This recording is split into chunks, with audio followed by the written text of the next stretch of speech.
Hey, good morning, Trondheim friends, and welcome to this week's episode of Patio Ponderings.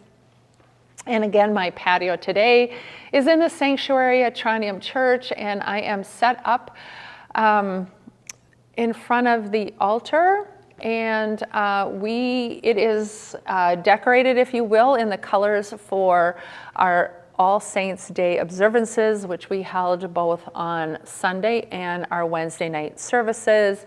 You can see the candles behind me. We lit one for each of the 5 people that we have lost in our faith community over the last year.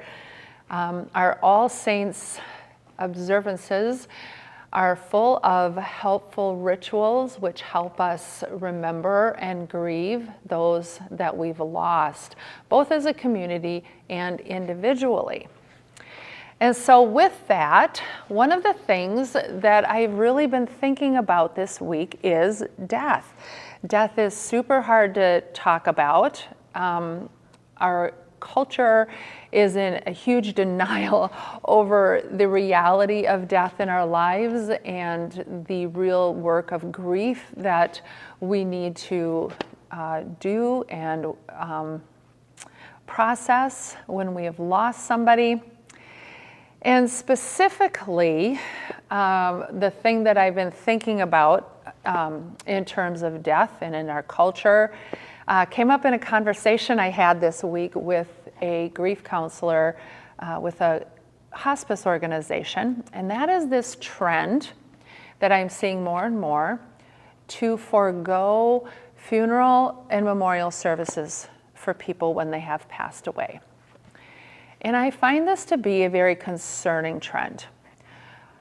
Given that as a culture, we already do a really poor job in managing our expectations, our understandings, our grief around death.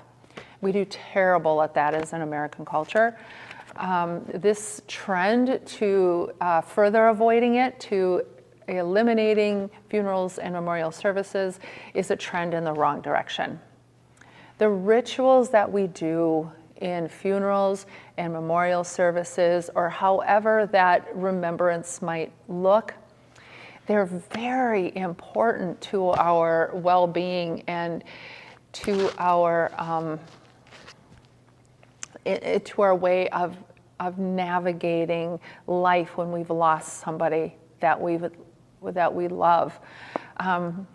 When we deny death, when we pretend that our time of grieving should be over, and by the way, we seem to be hurrying that process along more and more as well. When we stuff those things down, they come out sideways. And so eliminating those ways that can help us cope is only going to accentuate that.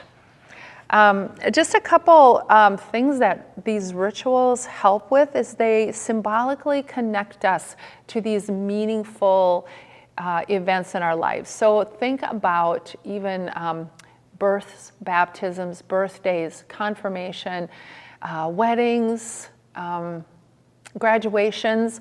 All these events in our lives, we have rituals around. We do that to honor the meaningful nature of these events in our lives, right?